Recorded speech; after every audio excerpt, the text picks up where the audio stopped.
So guys, it is September and that of course means it's time for another stock portfolio update. I can't believe it's already 12 or even 13 days by the time this video goes up into September already. This month is absolutely flying. But yeah, if you're not familiar, every single month I go over a dedicated stock portfolio update video as well as a cryptocurrency portfolio update video. So yeah, the next video after this will most likely be that cryptocurrency portfolio update for the month of September. But in this video, let's focus on stocks. Just before we jump into the portfolio guys, if you could take 1 second to scroll down and drop a like on this video, it really does help out the channel and it only takes a second to do. So at the time of recording this video, my total portfolio value is $24,466.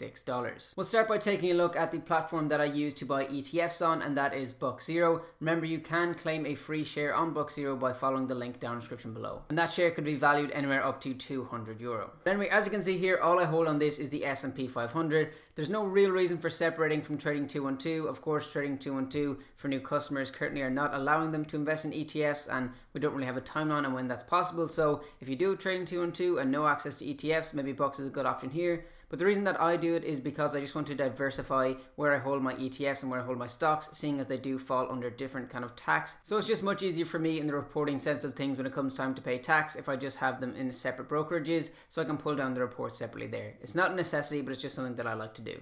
So you can see here that I currently have 6 shares of the Vanguard S&P 500. So I started investing in ETFs, I would say probably 2 months ago at this stage, maybe even 3 months, and I'm planning to just buy kind of 2 shares every single month just to hedge against my position on my individual stocks. So if we just look into this, we'll be able to see what my current position is and how much I'm up on it. So you can see I have €432 right now in the S&P 500, which as I said makes up 6 shares, and I have a total gain of €9.62. So that total gain percentage wise is about 2.5%, I think, so nothing too crazy, but as I said, it's just more of a slow burner and just a way that I can hedge against some of my more riskier individual plays. Okay, so next up we'll take a look at my Trading212 portfolio, and as you can see I currently have $24,027 in this one. And our current return is 20%, and that equates to €4,095. So if we just take a look at my homepage here and we'll go through some of my watch lists, you can see that generally the market was down on most stocks when we finished up on Friday here. Just a couple of ones staying in the green. One that I want to highlight is Affirm. This is one that I alerted you guys on in my previous video. I think it was about a week and a half ago now at this stage,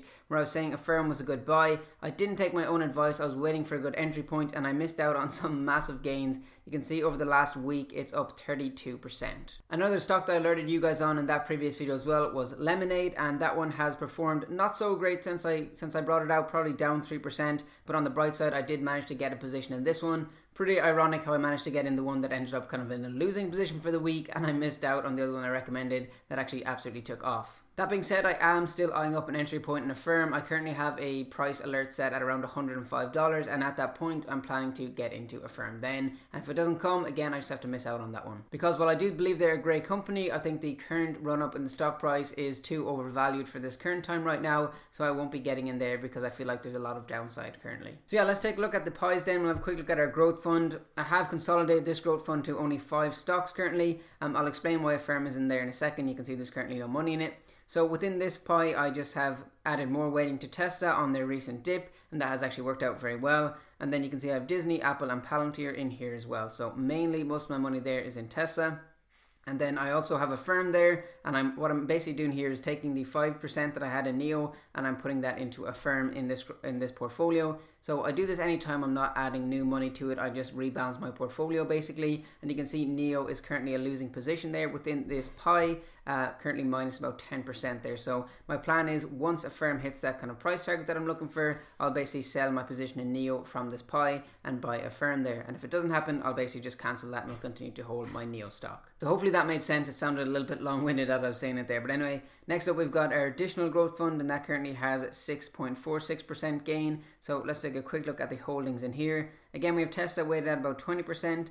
I recently added Enphase here. This is a stock that I previously held, but I decided to get back into it as it was on a bit of a dip. So I'm planning to hold this one for quite a while. As you can see, I've established a small position in Lemonade there as well, and hopefully we'll continue adding to this pie as well. And we'll just have a quick scroll through some of the other ones there as well. Draftkings was the third stock that I recommended to you guys in that previous video, and as you can see, that's currently up about 25% there. And yeah, quick look at the rest of them, that's that one. And then in my genetics pie, this is one that I need to take a bit of a revised look at, because some of them I may need to replace what stocks they are, because I was trying to model this off the ARC Genetics fund, so I must check up on that one again. But quite a few of them performing well. You can see Moderna, I've discussed that before, up nearly 100%. It was actually up over 100% at one stage, but again, it's only a small amount of money I have in it, so it doesn't matter a whole lot there. So yeah, that's basically a look at my stock portfolio for the month of September. Quite a good month by all regards. Tesla really the winner for me here. I have quite a lot of money in Tesla. So if Tesla does bad, I'll generally have a bad month. And if they do well, I'll have a very good month. So yeah, it's a lot riding on Tesla, I guess. But quite happy with my portfolio overall. The percentage gain is quite good there at the minute. And as I said, I'm looking at to add a couple of other stocks like Affirm there as well, and continue to add to Lemonade and Draftkings, as well as them other stocks in my additional growth fund pie. As I said, guys, if you want to get a free stock over on BUX, the link will be down in the description below. Same goes for Trading212 if you want to sign up there. That's the main brokerage I use for my individual stock picks, and then BUX is where I generally invest in my ETFs. If you enjoyed this video, guys, don't forget to drop a like in it. Would really appreciate it, and make sure you do subscribe if you want to see more content like this, and I'll catch you guys in another video.